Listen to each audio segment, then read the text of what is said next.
Notre anime commence avec une jeune fille connaissant le destin difficile qui l'attend, car elle pourrait bientôt partir dans l'au-delà 2 fois de suite, bien que cela n'ait aucun sens au départ. Nous rencontrons ensuite le Seigneur qui était sur le point de mettre fin à la vie de la jeune fille, car elle avait trahi l'accord qu'ils avaient conclu il y a de nombreuses années. Cette dernière ne semblait souhaiter qu'une dernière fois qu'on la regarde en face comme un ultime acte de pitié. Mais avant de voir ce qui est arrivé à la pauvre femme, nous voyageons quelques années en arrière dans la même ville où une jeune Nina courait après avoir volé des marchandises en compagnie de l'un de ses camarades, Saji, le jeune homme à la queue de cheval et le plus petit des trois. Colin, un homme, n'avait que ses 2 compagnons pour survivre, et il volait les riches de leurs terres comme seule option. 5 ans auparavant, une terrible peste avait décimé une grande partie de la population, laissant nos protagonistes sans famille. Il convient de préciser que ces 2 jeunes hommes sont frères, et lorsque Colin trouva un joli bracelet, il remarqua que les yeux de Nina et ceux de Lapis étaient très similaires, bien que cela gênait la jeune fille. À ce moment-là, son frère aîné demanda un peu d'intimité à Colin,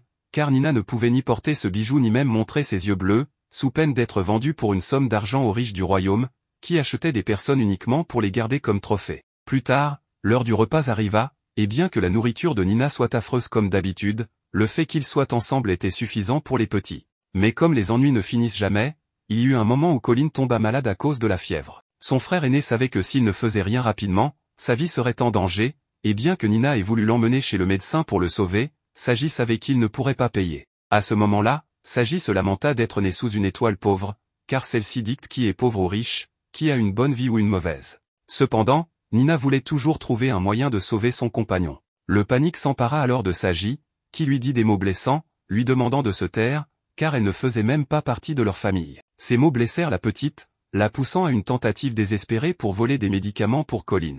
Mais bien sûr, seule, elle finit sans médicaments et avec une raclée d'adultes en plein après-midi, où le reflet de ses yeux lui rappelait à quel point elle était insignifiante. Un peu plus tard, sous une pluie battante, un groupe d'hommes mystérieux discutait de leurs problèmes, car leur princesse venait d'avoir un grave accident, et il était évident qu'elle ne survivrait pas. Leur seule solution était de trouver une remplaçante le plus rapidement possible. Les heures passèrent, et au petit matin, dans un champ de tombes, nous voyons ce que le destin a réservé aux plus jeunes du groupe. Malgré tout, il ne semblait pas en colère. En fait, il s'excusa auprès de Nina et lui demanda de l'accompagner quelque part plus tard. En un instant, nous arrivons à cet endroit, mais quelque chose semblait étrange, et en un clin d'œil, nous voyons le piège tendu à la jeune fille, littéralement vendue à des esclavagistes par son meilleur ami. Ces derniers vérifièrent immédiatement les yeux de Nina pour confirmer si elle avait les mêmes yeux que leur princesse. Cet homme surprit Nina avec ses yeux dorés, car elle savait que ceux-ci étaient semblables à ceux d'une bête. Après cela, Nina fut recrutée pour les servir, mais d'abord, il fallait la laver et lui mettre de nouveaux vêtements. L'homme aux yeux dorés lui rappelle qu'aujourd'hui,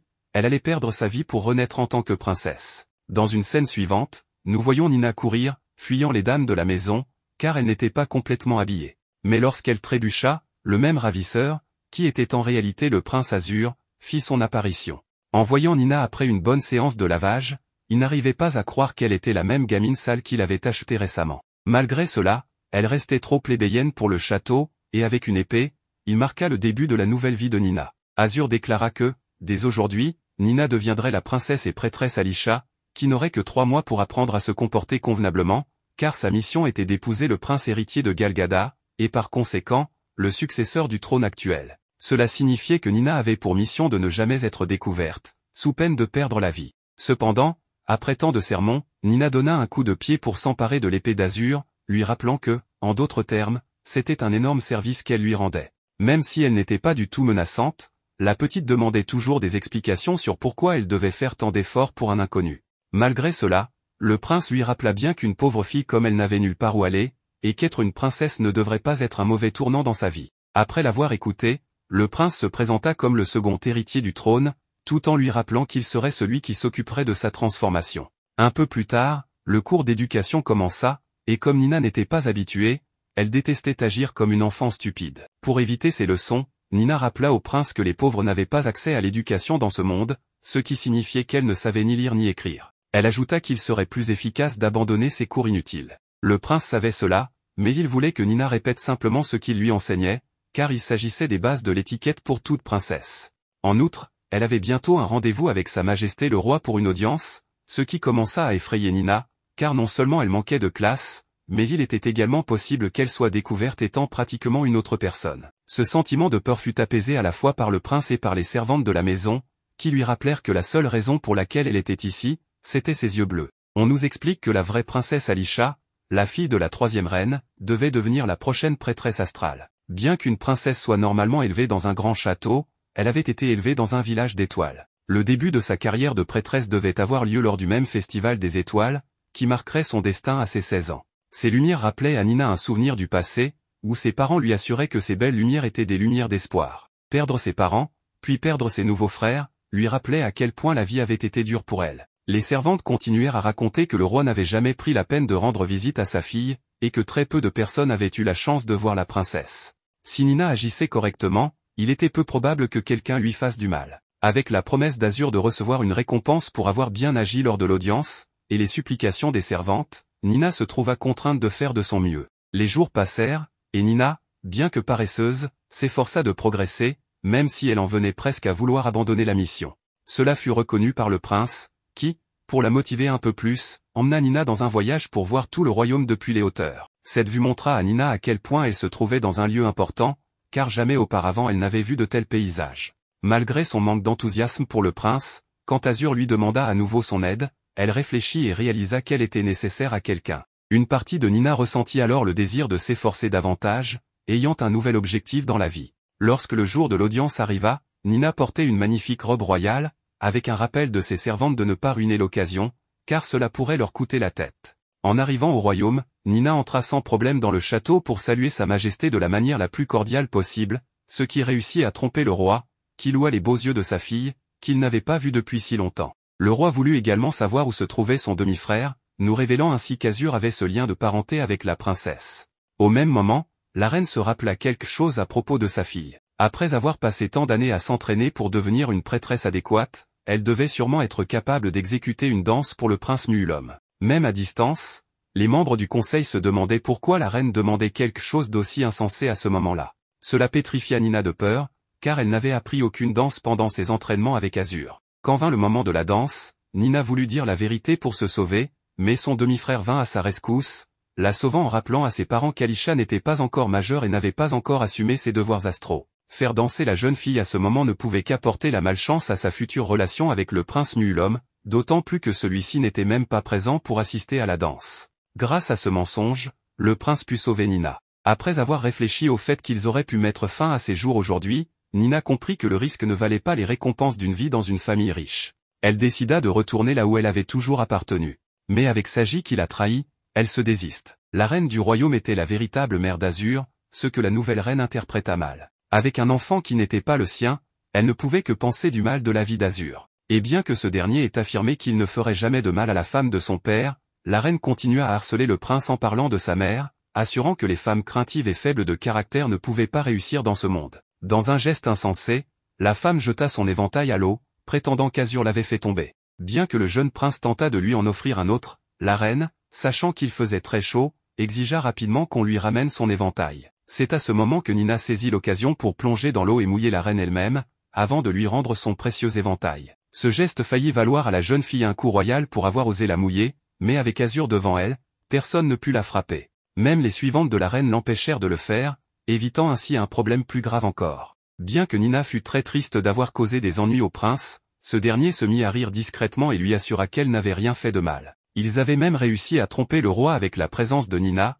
et la reine n'était plus un problème majeur. Il était clair qu'une femme aussi simple qu'elle chercherait toujours à créer des problèmes. Comme promis, Nina avait le droit de demander ce qu'elle voulait une fois rentrée chez elle. Son seul souhait était de recevoir un compliment sincère de la part d'Azur pour tout son effort. Cela fut compris par la servante de la maison, qui crut que Nina devait se sentir très seule. Cela poussa le prince à lui faire un compliment sincère, ce qui apporta à la jeune fille une grande joie après tous les efforts qu'elle avait fournis pour devenir une véritable princesse. Le Festival des Étoiles est une célébration des récoltes qui a lieu en été. Les gens font des offrandes pour remercier le dieu des étoiles et accrochent des lanternes à la porte de leur maison, une par personne, tout en faisant un vœu. Pendant ce temps, la protagoniste, supposément malade, se repose et toutes les portes ont été fermées pour qu'elle ne sorte pas seule. Cependant, elle veut faire une petite promenade, et c'est là qu'un jeune garçon l'aperçoit, c'est le premier prince, beaucoup plus jeune que le prince vicieux. Au début, il pensait qu'elle était une voleuse, mais il la reconnaît grâce à la couleur de ses yeux.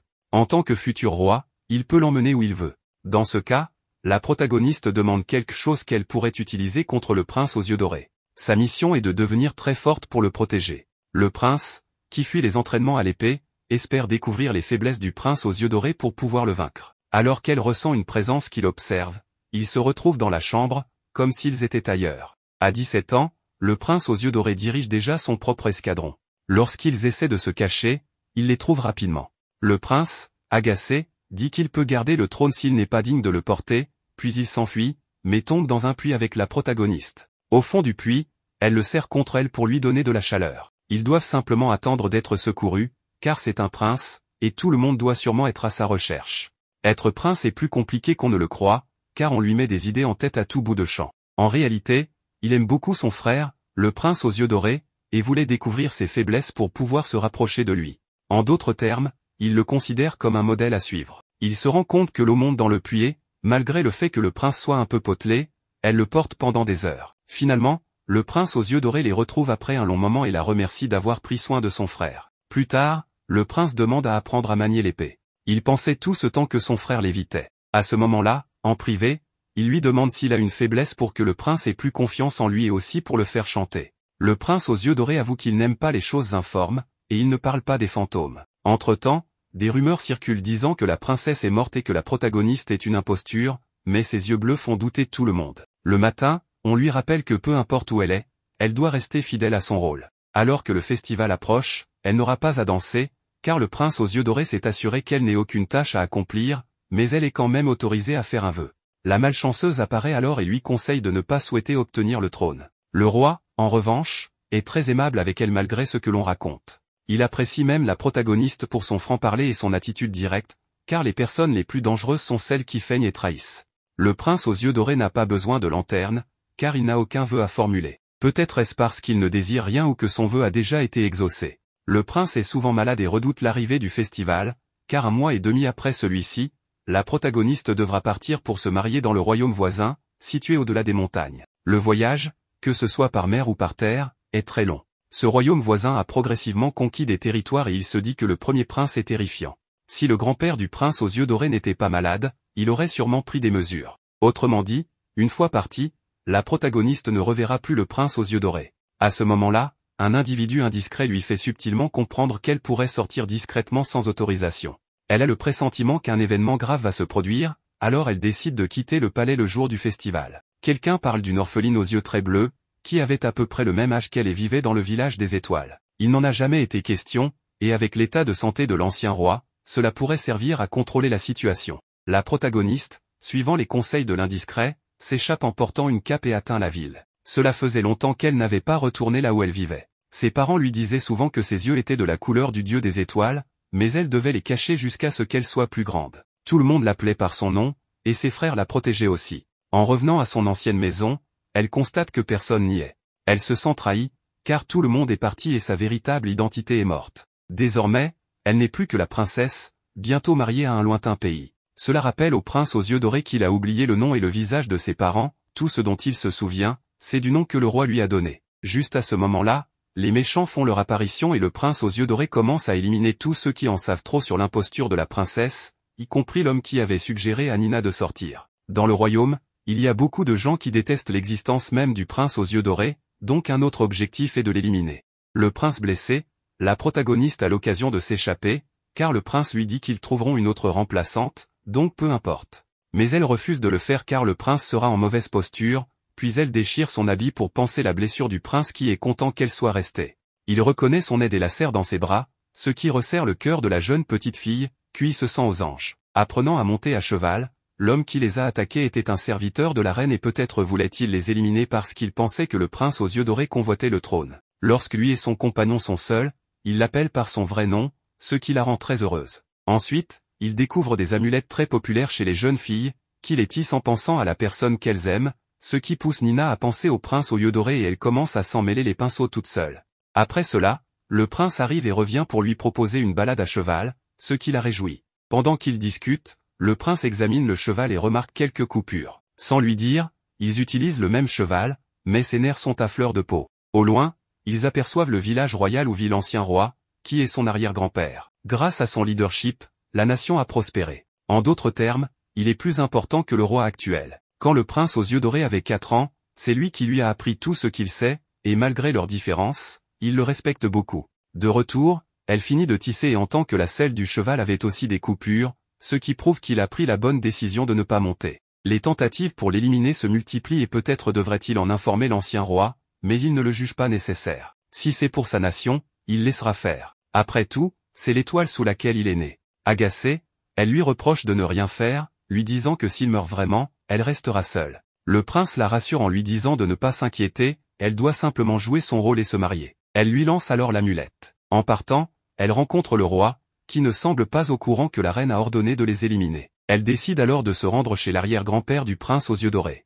En arrivant sans prévenir, elle se présente en demandant de l'aide pour le prince, expliquant que quelqu'un a tenté de l'éliminer et qu'aujourd'hui, on a aussi essayé de saboter la selle de son cheval. Tout porte à croire que la reine est derrière ses actions, pensant que le prince aux yeux dorés veut prendre le trône. Le vieil homme l'avait élevé pour qu'il devienne l'un des piliers de la nation, et s'il ne fait rien à ce sujet, c'est probablement parce qu'il pense que c'est ce qu'il y a de mieux pour l'instant. En lui demandant de s'approcher, il découvre qu'elle n'est pas la vraie princesse. Quelqu'un élevé dans le village des étoiles ne poserait jamais le pied sur l'image qui est au sol. Il ordonne alors de l'enfermer. Peu de temps après, on l'informe qu'au lieu de pleurer, elle reste calme et chante. Du côté de Nina, la cellule lui rappelle son ancien foyer mais en beaucoup mieux. En se mettant à nettoyer sa cellule, le garde apparaît et l'informe qu'elle recevra 100 coups de fouet demain, mais Nina reste joyeuse à l'idée d'être fouettée plutôt que d'être exécutée.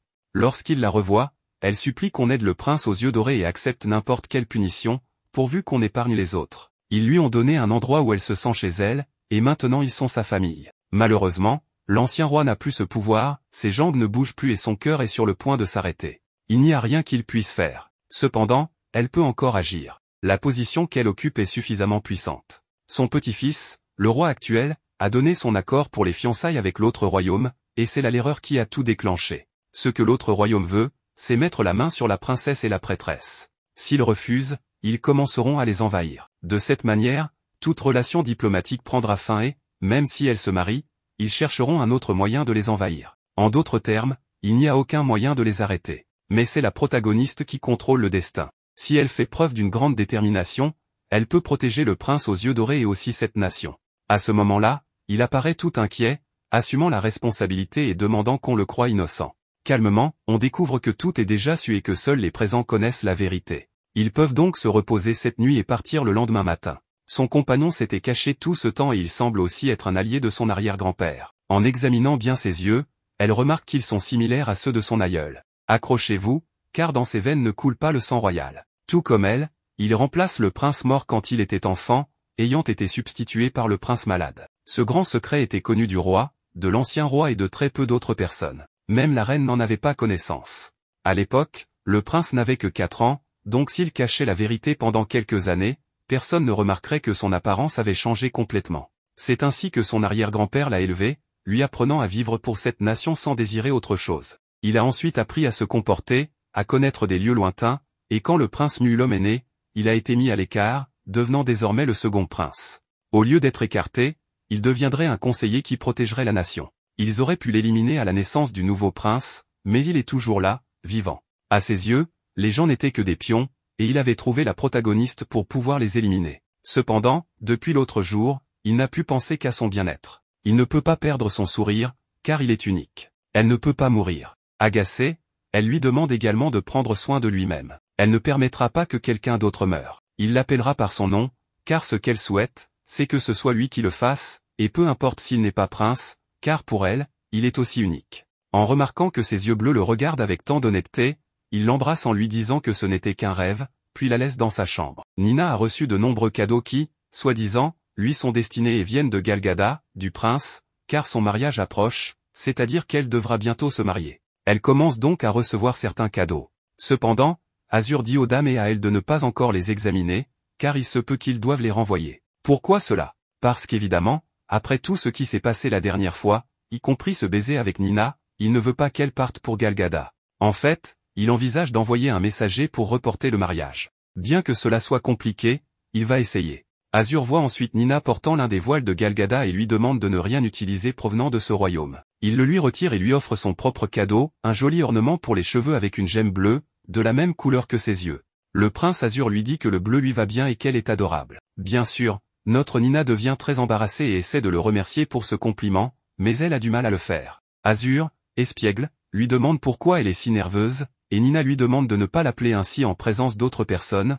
même si, en réalité, ils étaient seuls. Le prince pense qu'elle devrait rester ici pour toujours, c'est pourquoi il veut envoyer cette lettre pour qu'elle ne soit pas emmenée ailleurs. Clairement, elle rêve de vivre ici pour toujours avec Azur et qu'il puisse l'appeler par son prénom. Mais Nina est préoccupée, car elle ne sait toujours pas qui essaie de tuer Azur. Elle est allée parler à son arrière-grand-père, qui n'avait aucune idée, mais lui a seulement dit que la véritable princesse Alisha saurait comment le sauver et aurait ce pouvoir, bien qu'elle ne comprenne pas comment elle pourrait y parvenir. Elle a un rendez-vous avec Muulom, son jeune frère, qui est heureux de la voir et de lui parler, lui rappelant aussi qu'il lui avait envoyé de nombreux cadeaux. Alors qu'il parle de choses qui ne l'intéressent pas vraiment, la reine apparaît et la critique pour être trop insouciante et simple. Nina tente alors de discuter directement avec la reine pour savoir ce qu'elle compte faire d'Azur et si l'homme qui les avait attaqués auparavant était l'un de ses serviteurs. Sans l'accuser de quoi que ce soit, la reine répond qu'elle n'a aucune intention de nuire à Azur, mais qu'elle veut simplement qu'il connaisse sa place et qu'il ne cherche pas à devenir le prochain roi. En gros, elle ne veut pas qu'on compare son fils au prince Azur,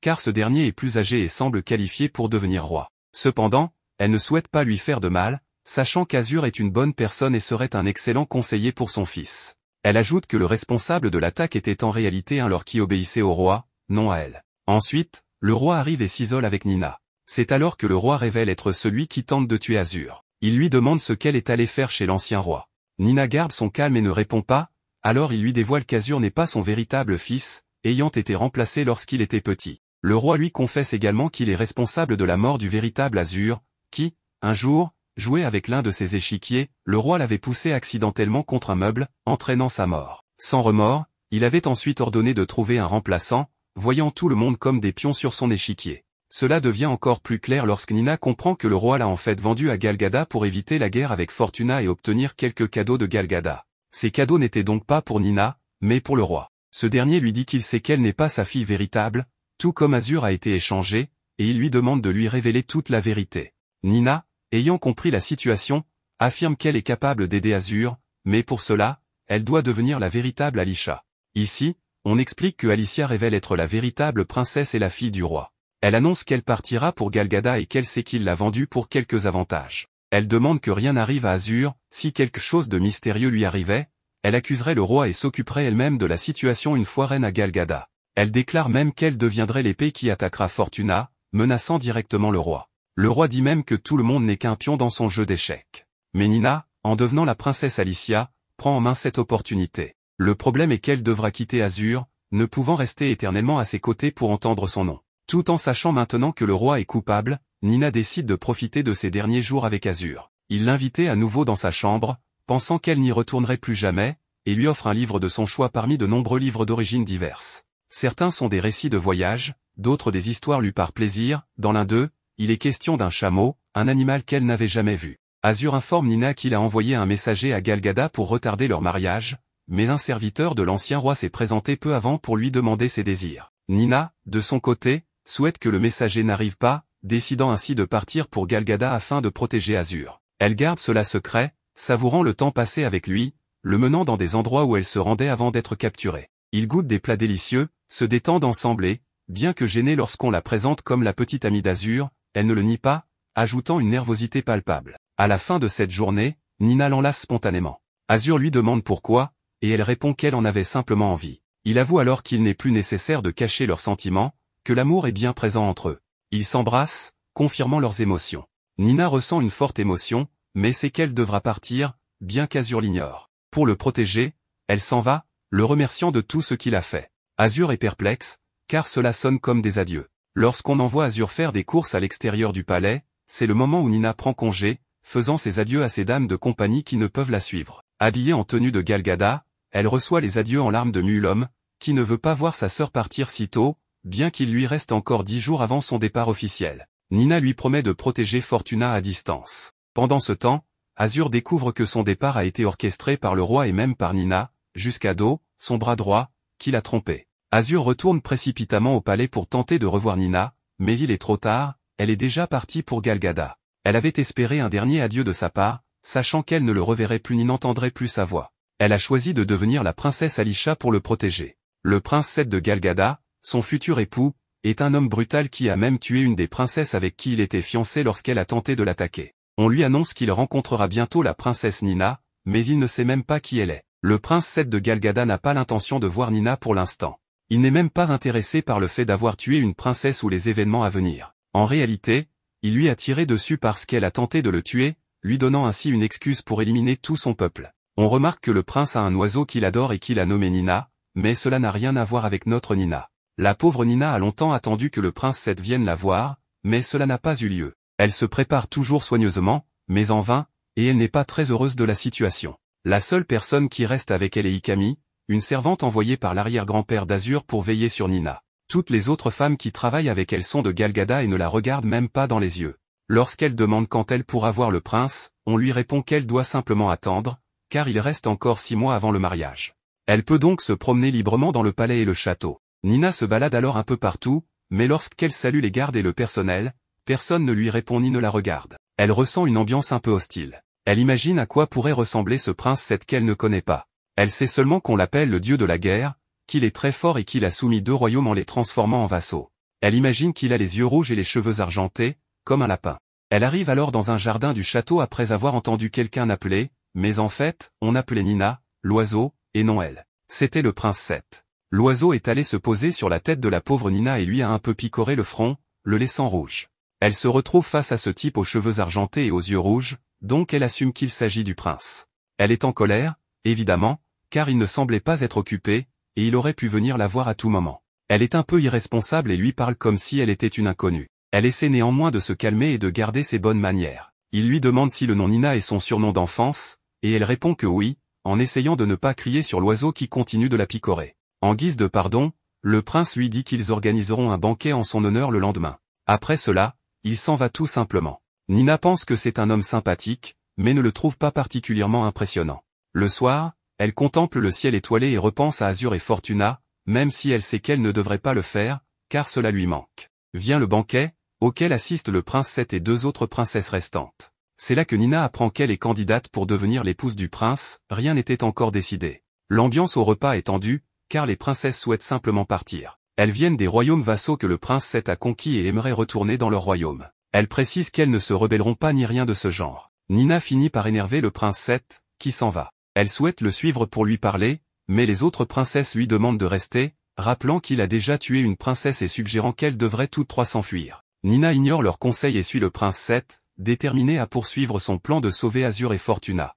Elle tente de parler avec le prince et lui dit qu'elle est prête à se marier avec lui et qu'elle fera tout pour être une bonne épouse.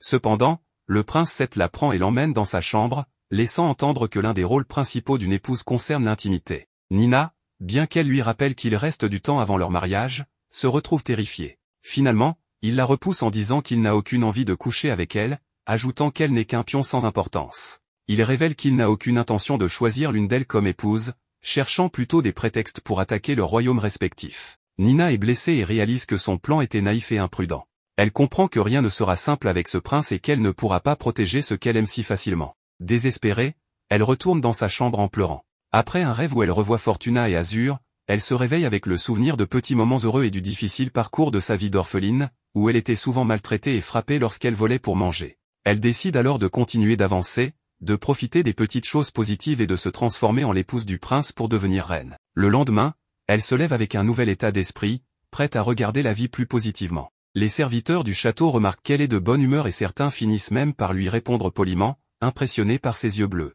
Elle essaie de parler au prince 7, mais les gardes lui disent qu'il est occupé. Cependant, elle l'aperçoit assis, inoccupé, à côté de son oiseau. Les gardes lui expliquent qu'il prend son temps de repos très au sérieux. Lorsqu'elle hausse la voix, le prince 7 lui dit qu'elle ne peut lui parler que s'il s'adresse d'abord à elle, et qu'il la punira si elle enfreint cette règle à nouveau. Les gardes la font sortir dans la cour. En courant, elle finit par bousculer une servante qui lui rappelle un de ses amis d'enfance lorsqu'elle était orpheline. Cette nouvelle servante est là depuis 3 jours seulement, et Nina souhaite devenir son amie. Après une hésitation, la servante accepte et elles deviennent amies, ce qui rend Nina très heureuse. Elle confie à Ikami qu'elle a enfin une amie femme. Ikami lui conseille d'être plus prudente, car elle pourrait être en danger, mais Nina est surtout concentrée sur la recherche d'un cadeau pour sa nouvelle amie, Annie. Nina offre un beau pendentif à Annie, ce qui la rend très heureuse. Il n'y a techniquement aucune règle interdisant aux servantes de parler aux princesses, donc elles peuvent être amies. Nina réalise que les serviteurs et les gardes l'ignorent sans doute à cause de ses origines, mais elle reste déterminée à continuer. Malheureusement, elle entend bientôt des cris, Annie a pris une plume de l'oiseau du prince sans savoir que tout au château appartient au prince. Un garde s'apprête à lui couper le bras pour cela. Nina intervient, affirmant qu'il est absurde de punir Annie aussi sévèrement pour une erreur involontaire. Le prince s'est arrivé, bien qu'il refuse d'intervenir, Nina lui demande s'il considère que même la poussière au sol lui appartient. Le prince la rappelle à l'ordre en disant qu'il l'avait déjà averti de ne pas lui parler, ajoutant que Fortuna a commis une grave erreur. Le prince met alors Nina au défi, en demandant si elle pense être sienne et menace de la tuer. Il sort son épée et, contre toute attente, blesse Nina. Elle pensait qu'il ne le ferait pas, mais Ikami arrive pour la secourir, déplorant la cruauté du prince.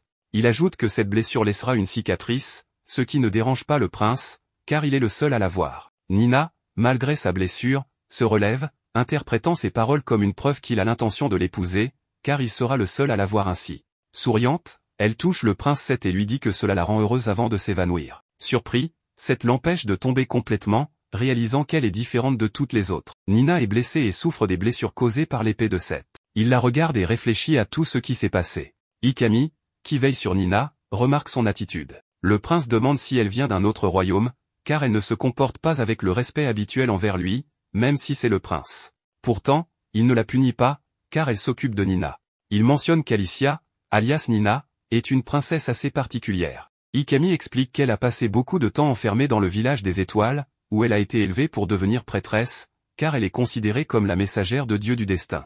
Seth garde cela à l'esprit, pensant qu'ils sont arrogants de croire cela. Un peu plus tard, Nina se réveille et semble plus animée. Elle frappe un de ses coussins pour extérioriser sa frustration envers Seth, mais ressent immédiatement une douleur à la poitrine, là où elle est blessée. Ikami lui rappelle de faire attention, car il est encore trop tôt pour bouger autant. Cependant, Nina, contrariée, se réjouit de ne pas avoir à voir Seth pour un moment, car Ikami lui apprend qu'il est parti du château pour réprimer quelques rébellions dans ses territoires. Nina peut alors parler avec Annie, qui s'inquiète pour elle. Annie la supplie de ne pas contrarier le prince Seth, car cela pourrait lui coûter la vie. C'est alors qu'une servante senior rappelle à Annie qu'elle ne doit pas se promener seule quand le prince Seth n'est pas au château. Nina ne comprend pas pourquoi, mais la servante explique que le capitaine de la garde du château, un noble sadique, abuse souvent de son pouvoir en l'absence de Seth. Ce capitaine, qui aime maltraiter les gens, est en train d'emmener de force une servante sous les yeux de Nina. Voyant que personne ne peut intervenir, Nina improvise en s'approchant de la servante, feignant d'être très mal en point. Elle l'étreint et lui demande de la raccompagner dans sa chambre, sauvant ainsi la servante de la situation. Ikami la prévient que de telles actions sont dangereuses, mais Nina insiste qu'elle ne pouvait rester sans rien faire. Ikami se souvient alors des paroles du bisaïeul d'Azur, qui lui avait demandé de veiller sur Nina. Elle admet que, bien que Nina soit impulsive, elle est aussi astucieuse. Ikami décide alors de lui apprendre à se protéger elle-même. Nina commenta qu'elle a observé les méthodes de Seth et ses propres règles, il n'a tué qu'une princesse parce qu'elle avait tenté de l'assassiner. Donc, tant qu'elle ne tente pas de lui faire de mal, elle pense être en sécurité. Cependant, elle n'est pas entièrement sûre si elle pourrait se défendre face à lui si la situation l'exigeait. Elle se dit que l'essentiel n'est pas de gagner mais de ne pas perdre. Inspirée, Nina élabore un plan.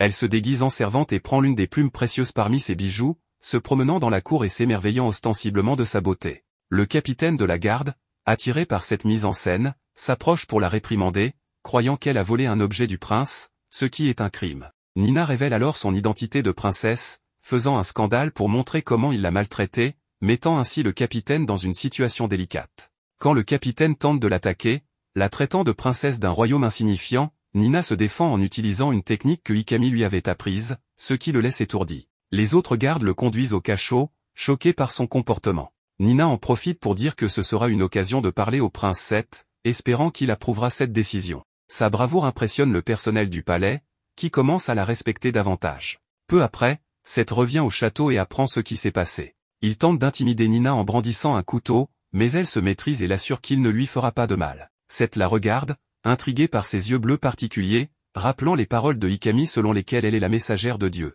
En fin de compte, il lui confie une nouvelle tâche en lui demandant de superviser une servante. Nina accepte, interprétant cette responsabilité comme un défi lancé par le prince, prête à prouver sa valeur. Ensuite, elle doit s'occuper de l'oiseau et, en le taquinant, elle a aussi des occasions de parler avec le prince Seth. Cependant, il ne parle pas beaucoup.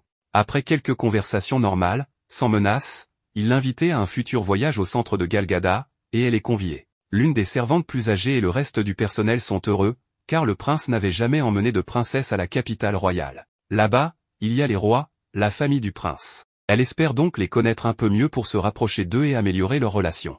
Cela fait partie de son plan. Lorsqu'elle essaie de recueillir des informations sur les rois, elle découvre qu'ils sont stricts et qu'ils correspondent aux stéréotypes royaux. Nina se demande alors si le père de Seth est comme son arrière-grand-père adoptif. Bien qu'elle tente d'obtenir plus d'informations des principaux gardes, ils ne lui disent rien. Malgré tout, Nina est heureuse et continue d'essayer de soutirer des informations à l'intéressé lui-même, c'est-à-dire à Seth, en commençant d'abord par parler avec l'oiseau, pour qu'il daigne lui adresser la parole. N'oublions pas qu'elle ne peut pas lui parler directement, mais Seth ne lui répond rien. Quelque chose le dérange, il est irrité de voir Nina si dévouée à son royaume et prête à avancer, alors qu'elle a été envoyée comme une pièce de monnaie d'échange, sans qu'on se soucie d'elle. Elle a été humiliée, blessée, mais elle persévère sans vouloir nuire au prince, assumant son rôle de princesse. Nina pense que peut-être Seth déteste lui aussi tout ce qui entoure le fait d'être prince ou roi, les obligations qui en découlent. Seth la regarde dans les yeux, de plus en plus persuadé qu'elle est une prêtresse, une messagère de Dieu. Alors, pour la corrompre, il l'embrasse, et Nina reste impassible. Mais lorsqu'il lui demande si elle se sent désormais plus mature, elle se fâche, se lève, s'enfuit en le traitant d'enfant stupide et idiot. Bien sûr, Nina n'en peut plus. Au début, Seth ne réagit pas et reste surpris de son action. Puis, le jour arrive où ils doivent partir pour le centre de Galgada, la capitale. Cela prendra du temps, et ils devront passer par d'autres chemins en raison des glissements de terrain causés par de fortes pluies. Nina est un peu inquiète, mais elle se sent au moins un peu plus heureuse car elle va voyager dans son propre carrosse avec l'oiseau et ne sera pas avec le prince Seth, étant donné que les choses sont un peu tendues entre eux. Cependant, en chemin, son carrosse tombe dans un ravin. Elle n'est pas blessée, mais se retrouve tout en bas du ravin.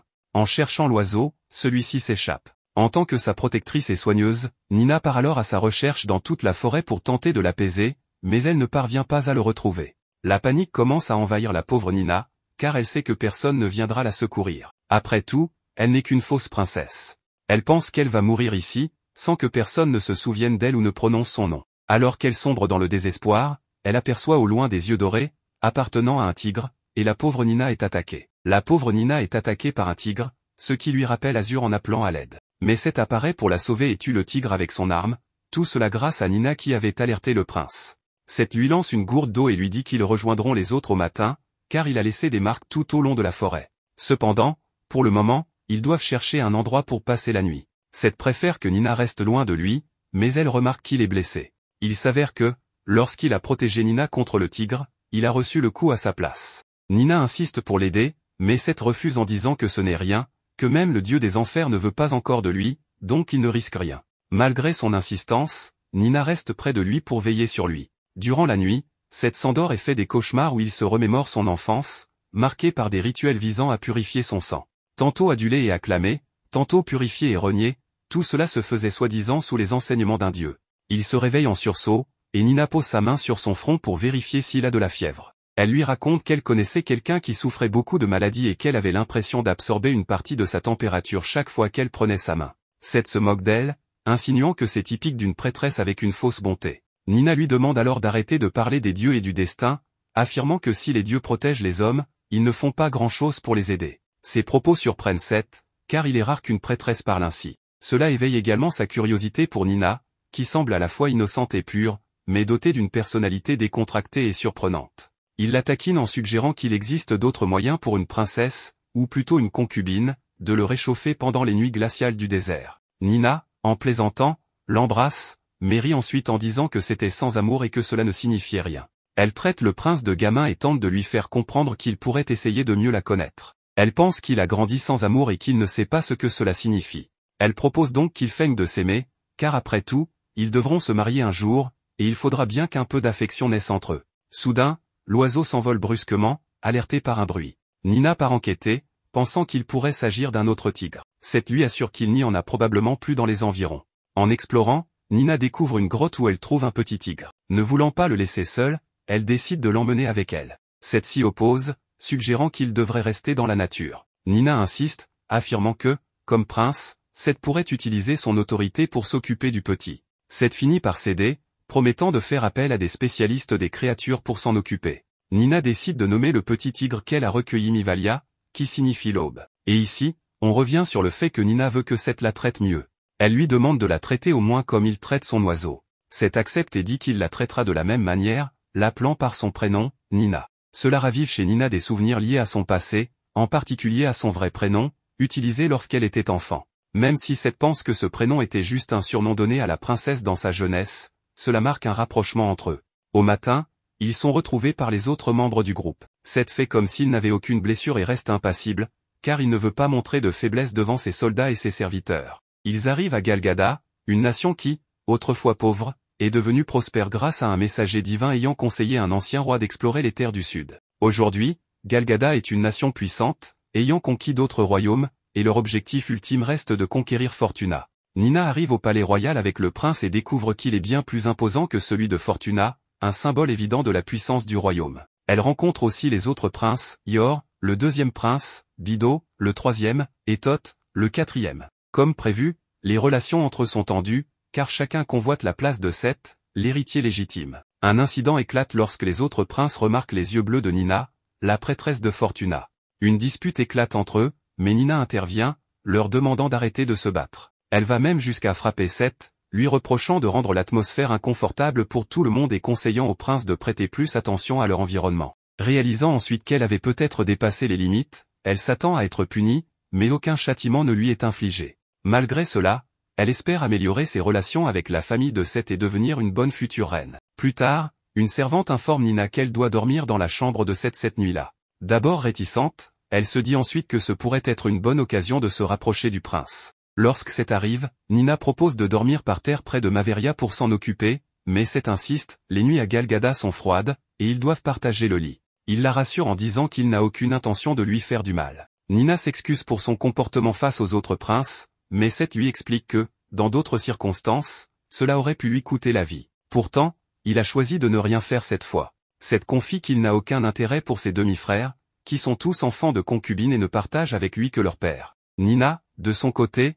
exprime qu'elle aurait aimé avoir des frères et sœurs pour se sentir moins seule, notamment dans des moments difficiles comme la perte de ses parents. Elle devine que Seth, élevé dans la solitude, a toujours ressenti ce vide. Elle comprend alors que, s'il commence à s'ouvrir aux autres, il pourra découvrir de nouvelles choses, l'affection, et construire des relations plus humaines. Nina accepte de travailler sur sa relation avec Seth, sachant qu'ils finiront par être mari et femme. Malgré cela, elle se sent nerveuse dans ce palais inconnu et sur un lit qu'elle ne connaît pas. Elle pense qu'elle ne pourra pas dormir, mais finit par s'endormir immédiatement. Seth, quant à lui, l'observe calmement, apaisé par sa présence et celle des créatures autour d'eux. Cette première nuit à Galgada est sereine pour lui, une rareté. Le lendemain matin, Nina se réveille et se rend compte qu'elle est très proche de Seth. Elle remarque la beauté de ses cils lorsqu'il ouvre les yeux. Elle demande comment ils en sont arrivés là, et il lui répond qu'elle s'est rapprochée d'elle-même. Lorsqu'elle lui demande de la lâcher, il obéit sans protester. Nina en profite pour saluer ces deux créatures, l'oiseau Nina et la petite tigresse Mivalia. Cette annonce à Nina qu'elle doit désormais jouer le rôle de sa servante et l'habiller. Bien qu'elle n'aime pas cette idée, elle accepte en se souvenant que c'est l'une de ses nouvelles fonctions. Elle s'exécute maladroitement, mais Seth semble presque sourire à chaque fois qu'il la regarde, comme si quelque chose avait changé en lui, bien que Nina ne sache pas exactement quoi. Plus tard, les quatre princes se réunissent devant le roi, qui parle de leur plan d'invasion de Fortuna. Il sait que Seth veut s'y attaquer par les armes, mais il n'a pas encore décidé quoi faire de la princesse Nina, l'utiliser comme excuse ou non. Le roi annonce ensuite que la succession au trône dépendra de celui qui réussira à conquérir Fortuna en premier. Cette décision ouvre la voie aux autres princes pour tenter de prendre le pouvoir. Tot, l'un des princes, a un plan clair, épouser la princesse de Fortuna et avoir un enfant avec elle pour s'emparer facilement du royaume. Pendant ce temps, à Fortuna, un nouveau roi a pris le pouvoir, le prince Azur, maintenant devenu le roi Azur. Les détails de son ascension restent inconnus pour le moment. Dans ce château où se trouve Nina, il y a maintenant 5 ailes, une pour le roi et les 4 autres pour chaque prince, chacune ayant sa propre couleur. Nina est actuellement dans l'aile blanche, celle spécialement dédiée à Seth. Une servante lui annonce qu'elle aura désormais sa propre chambre et qu'ils dormiront séparément. Cela met Nina en colère, et elle va demander des explications à Seth, se demandant pourquoi il ne veut plus partager sa chambre avec elle. Seth lui explique alors que cela concerne la succession au trône. En effet, il n'est plus le prince héritier, car à présent celui des 4 princes qui se mariera avec Nina deviendra le prochain roi. Nina est exaspérée à l'idée que ces 4 princes se disputent son attention de diverses façons, car le trône de Galgada est actuellement très furieuse, Nina quitte l'aile blanche, déçue que Seth semble Elle se demande s'il ne veut vraiment pas du trône et est frustrée, pensant qu'ils s'étaient rapprochés dernièrement, notamment grâce à leurs discussions nocturnes. 5 gardes bien habillés viennent alors chercher Nina, prétendant que le prince Yor l'invitait dans son... Mais au lieu d'une invitation, elle est emmenée de Yor lui propose une chambre pour elle seule, équipée de tout ce dont elle a besoin, et lui annonce qu'elle deviendra son épouse pour qu'il puisse obtenir. Nina refuse poliment, prétextant qu'elle doit s'occuper de ses. Elle remarque aussi que Yor semble peu intéressé par les femmes, entouré exclusivement de gardes élégants et impeccables. Quand Nina essaie de lui parler plus directement, on lui refuse l'accès sous prétexte que le prince Yor supporte mal les femmes. Exaspérée, Nina demande s'il aime les hommes, ce qui met Yor en colère. Pendant contrainte de rester dans l'aile noire, réfléchissant à la possibilité que cette laisse les autres princes rivaliser pour elle, et se demandant s'il viendra la chercher. L'auteur de Yor apporte de la nourriture à Nina. Il profite de l'occasion pour le frapper, l'attacher, voler son uniforme et tenter de s'échapper. Les gardes alertent Yor, et des recherches sont lancées pour la retrouver. Dans la chambre de Seth, un de ses gardes lui rapporte que le prince Yor a probablement emmené Nina, ce qui inquiète ses servantes. Il demande directement à Seth pourquoi il ne se bat pas pour devenir roi. Donc il n'a pas besoin de s'affirmer, sachant qu'il est destiné à être le prochain roi de Galgada grâce à son sang royal et à son expérience sur les champs de bataille depuis son jeune âge. En essayant de fuir, Nina tombe sur un autre prince, Bido, qui cherche à se rapprocher d'elle, mais de manière moins agressive que Yor. Tente de l'emmener dans l'aile pourpre, Yor réapparaît avec ses gardes, ordonnant de capturer Nina et rappelant que les princes n'ont pas le droit d'entrer dans l'aile d'un autre. Il ordonne à ses gardes de couper un pied à Nina pour l'empêcher de s'échapper. Tant qu'elle pourrait devenir reine, rien d'autre n'avait d'importance, son seul intérêt étant le trône. Le prince Bido intervient, jugeant cela excessif, et les gardes hésitent à obéir. Seth arrive pour sauver Nina. Proche d'entrer dans son aile sans autorisation, lui demandant comment il a pu passer. Il répond calmement qu'il a simplement demandé aux gardes de le laisser passer. Proche de Nina, lui tend la main, et lui demande si elle veut partir avec lui. Le prince rappelle à Seth que la succession au trône a changé, qu'il n'a plus d'autorité sur la princesse Alisha. Il rétorque qu'Alisha lui appartient déjà, montrant une marque comme preuve. Pour cela, il commence à déboutonner sa chemise, ce qui trouble Nina. Il révèle une cicatrice qu'il porte depuis leur dernier affrontement. Dans l'aile blanche, Nina est furieuse, mais pas trop, car Seth reste proche d'elle, presque collé. Il semble développer des sentiments pour elle. Autrefois froid et vide, semble changer grâce à Nina. Il tente de ne pas être trop en colère, arguant qu'il n'a pas ouvert sa chemise entièrement et que son geste n'avait pour but que de la libérer. Nina, qui envisage de lui pardonner. Anna, une servante, observe leur proximité et demande à Ikami, un autre serviteur, s'il est content de voir cela. Ikami, bien que toujours attentif à Nina, semble la regarder avec une sévérité inhabituelle, plutôt que de l'affection. Après cet incident, les gardes de Yor viennent s'excuser auprès de Nina, expliquant qu'ils n'avaient pas réellement l'intention de lui couper un pied. C'est simplement impulsif. Elle pense même à pardonner aux gardes, qui paraissent sincèrement inquiets pour leur prince. Champ de l'air, Nina sort et tombe sur le plus jeune prince, Tot. Elle se demande s'il est lui aussi intéressé par le trône, mais il affirme que ce n'est pas le cas, ayant d'autres préoccupations. Il parle des changements chez Seth depuis qu'il a rencontré Nina, ce qui l'inquiète. Il raconte que Seth, dès l'âge de 12 ans, menait des guerres et était redouté pour sa dangerosité.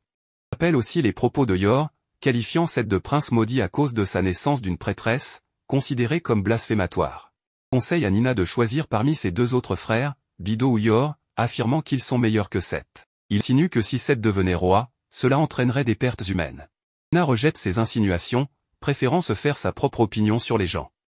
Dévoilant son côté manipulateur, sourit face à sa réponse.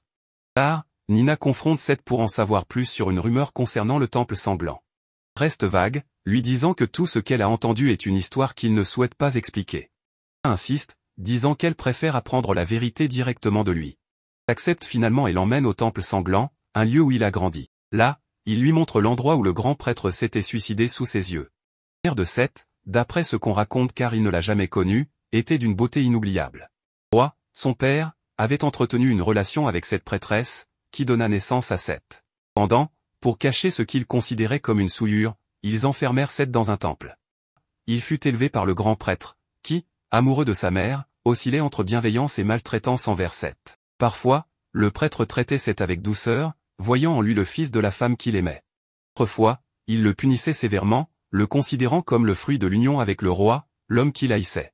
Il vivait chaque jour dans l'angoisse de ne pas savoir quel comportement le prêtre aurait envers lui.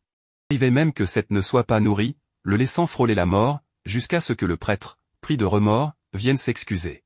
Un jour, le roi apprit l'existence de Seth et envoya ses gardes pour le récupérer. Refusant de voir Seth partir, le grand prêtre se suicida en se jetant du toit du temple. Le traumatisme explique la personnalité froide et distante de Seth, marquée par une enfance où il n'espérait que la mort. Et par cette histoire, Nina souhaite montrer à Seth qu'il existe de la beauté et des choses positives dans le monde. Sachant pas comment s'exprimer avec des mots, elle décide de l'étreindre, tentant de lui transmettre chaleur et affection. Geste sincère émeut Seth. Au moment, une légère neige commence à tomber. Nina, qui ne connaît pas la neige, s'émerveille devant ces flocons qui se dissipent en fondant. Lui explique que le vent a transporté la neige depuis les montagnes voisines. Sa Nina, Seth redécouvre la beauté du monde à travers ses yeux, et pour la première fois, sa vie semble se remplir de couleurs. Tour, il la prend dans ses bras, et elle lui tient la main. Pendant, Nina s'interroge, pourra-t-elle un jour lui avouer qu'elle n'est pas Alisha? Et de devoir lui mentir toute sa vie la rend malheureuse. De retour au château, les gardes de Seth l'informent que le roi de Forna a demandé une audience. Il y a 1 mois et demi, un nouveau roi a été couronné, mais personne n'en savait rien. Le messager royal arrive au château. Là, inquiète, sort pour comprendre ce qui se passe et apprend que le prince Azur est devenu roi.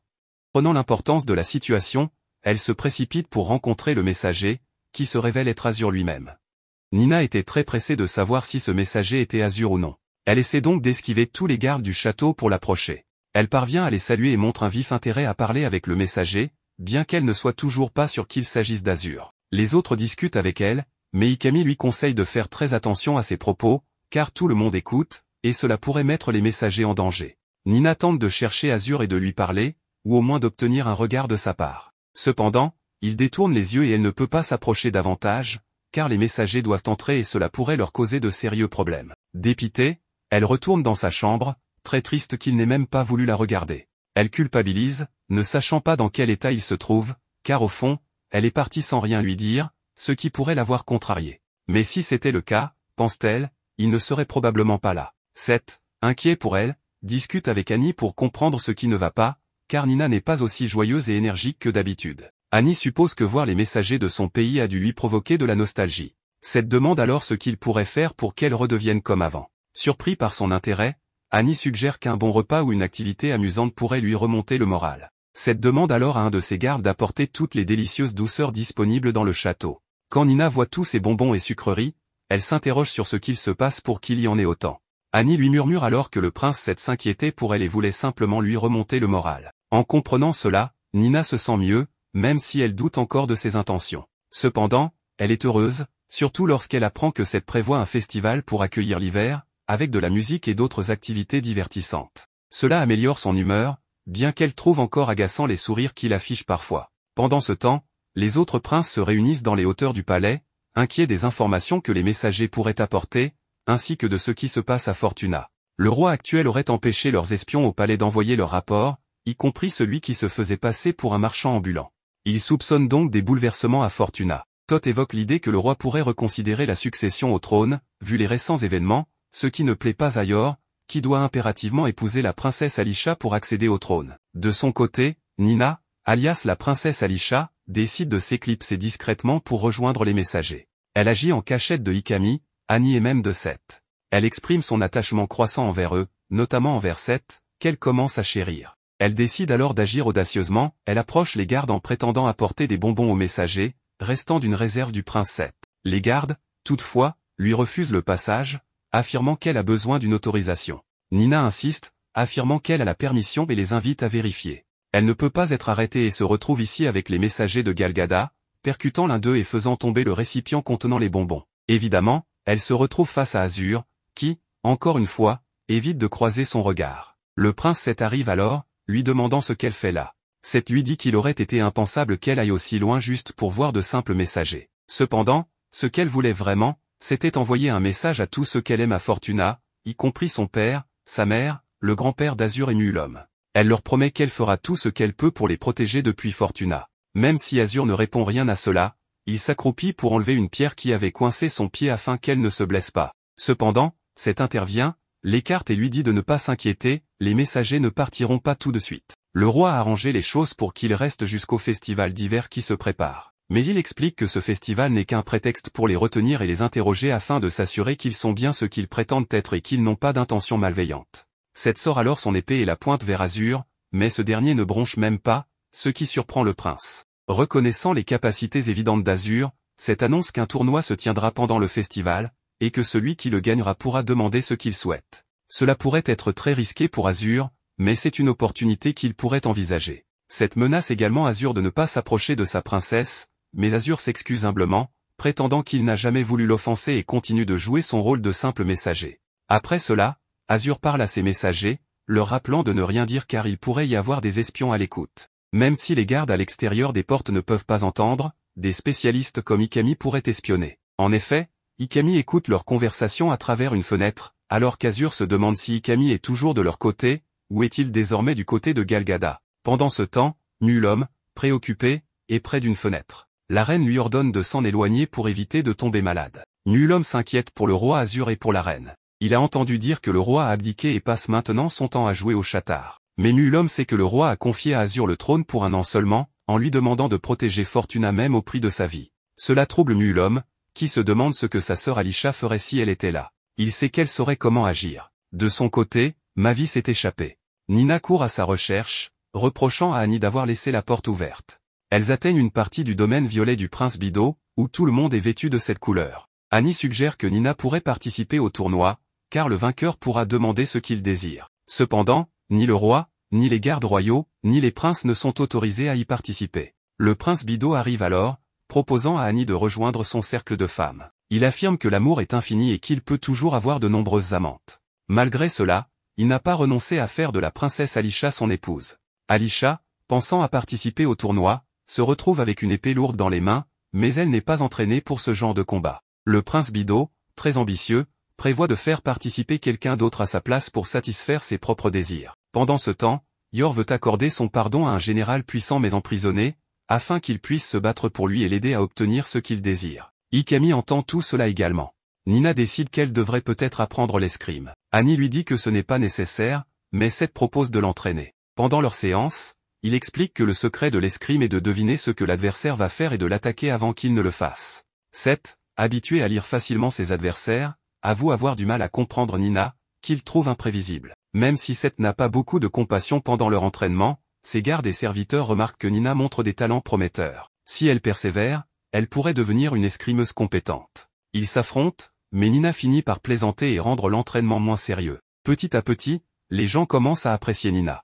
Elle gagne progressivement l'affection de tous, car ils ont remarqué à quel point le prince Seth a changé. Ils comprennent désormais qu'elle semble être une personne irremplaçable pour lui. Annie finit par le confier à Nina, lui faisant comprendre l'importance qu'elle a. De son côté, Nina ne veut qu'une chose, protéger tout le monde. Elle rêve que Fortuna et Galgada deviennent des nations amies. Elle veut protéger les gens qu'elle a laissés à Fortuna ainsi que ceux qu'elle a rencontrés à Galgada. Elle s'attache à tous, mais plus particulièrement à Seth, qu'elle souhaite chérir. Cependant, cette nuit-là, Ikami lui demande de la suivre en silence. Nina ne peut rien dire. Ikami la conduit jusqu'à un balcon, devant des fenêtres où se trouve le prince Azur. Ce dernier, sans prononcer un mot, lui montre une marque qu'elle lui avait faite autrefois. Azur lui annonce qu'il la ramènera à Fortuna avant son mariage au printemps, quoi qu'il en coûte.